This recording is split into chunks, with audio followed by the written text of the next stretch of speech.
When you think of a good mystery game, your mind might first go to the Ace Attorney series, filled with a huge cast of odd characters that somehow find themselves being lifelong favorites. Or maybe you think of the Zero Escape franchise, with its complex and overwhelming story elements. Some might even say Danganronpa, but I said a good mystery game. Needless to say, there's a lot of competition when it comes to the mystery genre. However, one game for me has taken the genre and completely flipped it on its head. And with the sequel releasing later this year, I'm here to tell you.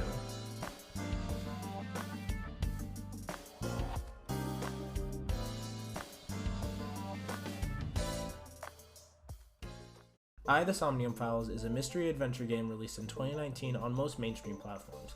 Written and directed by Kotaro Uchikoshi, the lead writer for the Zero Escape series, this game is truly the pinnacle of his work. It features beautiful character designs by legendary character designer Yusuke Kazaki and an amazing soundtrack composed by Keisuke Ito to tie it all together. The game is fully voice acted and features an amazing cast of voice actors for both Japanese and English respectively. You play as Special Agent Kaname Date, an agent and sinker of the Advanced Brain Investigation Squad, shortened to ABIS. With the help of his partner, Aiba, you two work to solve the truth behind the Cyclops serial killings. Date is what some may call a classy gentleman. Hey, girl with the big tits. Excuse me? But he's only a small fraction of the incredible cast in this game. I could rant for hours about how amazing the cast is for this game, but instead, I'll show you a small fraction of clips so you can get a taste. Hey, me. Want to play a game? Sure, let's play I Spy. I spy something round. My eyeball. Correct. I win. The amazing Aiba kick doesn't do it either. Hey, Date. I don't think I can sleep by myself tonight. Will you sleep with me? Why me? Oh, then that old woman over there is fine. Old woman? The gameplay can be broken down into two main segments, the investigations and the somniums. The investigation gameplay is about what you would expect. You investigate crime scenes, question potential suspects, or go off and marry a receptionist at a music studio.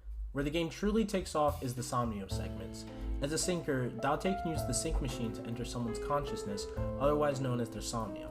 During these segments, you play as Aiba, who has now taken on a more human form. You work to free the mental locks within the somnium and arrive at a greater truth. The atmosphere and scenery changes from somnium to somnium, so no segment will ever feel the same. Tie this in with the multiple paths and choices to make, it truly creates a fun experience to go back and try something different. It's a shame that this game didn't get the love it deserved, especially when you take into account the absolutely crazy promotion they did for the game. I would love to go in depth and explain what I mean, but I'll leave it to you, my dear viewer, to look up the Lemniscate YouTube channel. Trust me, you will not regret it. Not to mention the fact that we have an official Twitter for one of the characters in the game, and personally one of my favorites, Oda. It's a goldmine of hilarious tweets, and I highly recommend you go check it out for yourself. Now, of course, the game is not perfect in every sense. I can sometimes transition from its serious tones to ridiculous over-the-top action scenes in a flash, and right back to its serious state. For some players, including myself, this can be quite jarring.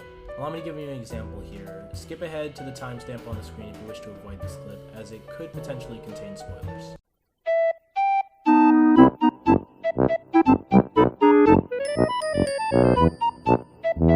This issue is also present in the QuickTime events that occur in the game. Some do get a genuine laugh out of me, but sometimes it feels out of place.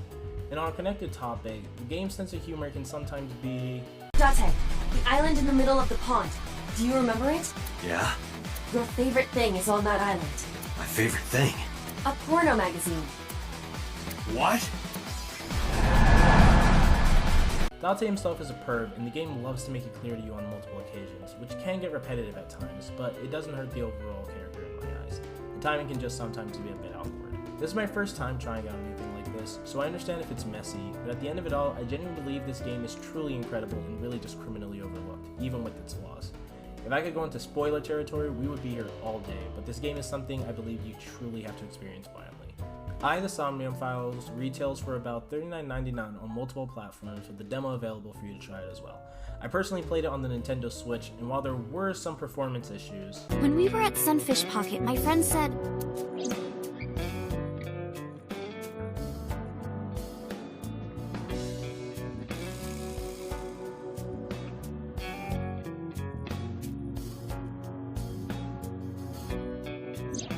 he was looking for Iris. It rarely hindered my experience. To close it off, I'm firm on the fact that this game is one of the best written, if not the best written mystery games I've ever played in my life. If you're a fan of Ace Attorney, Zero Escape, or even Danganronpa, I highly suggest you pick up this game. If I could convince just one person to play this game, I feel like I did what I set out to do.